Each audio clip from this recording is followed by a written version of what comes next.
এই শিয়াল, আমার টয়লেটে হাগু করতে গেলে একটা গান শোনাতে হবে। আকাশে লক্ষ তারা, ডাইনির মতো আলো দেয় না দেয় না। ঠিক আছে, অনেক হয়েছে, তুই তাড়াতাড়ি হাগু করে এখান থেকে পালা। এই ছাগল, আমার এখানে হাগু করতে গেলে একটা গান শোনাতে হবে। পড়ে না চোখের পলক, এ কেমন ডাইনির ঝলক। আরে যা বলছি যা, এখানে তোকে আর হাগু করতে হবে না, যত সব ফালতু গান কোথাকার। এই টুনি, আমার টয়লেটে ফ্রিতে হাগু করতে গেলে একটা গান শোনাতে হবে।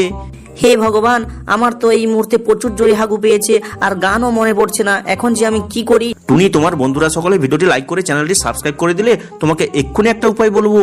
বন্ধুরা, তোমরা তাড়াতাড়ি ভিডিওটি লাইক করে চ্যানেলটি সাবস্ক্রাইব করে দাও প্লিজ। এই তো বন্ধুরা, গানটা আমার মনে পড়েছে। তুই চায়া থাকিস কেন কি কবি ক, তুই চায়া থাকিস কেন কি কবি ক, তুই কইলেই তো আমি কইবো হ। আরে টুনি, তোর গানে আমি খুব খুশি হয়েছি। তুই যত পারিস আমার টয়লেটে হাগু কর, কোনো চিন্তা নেই।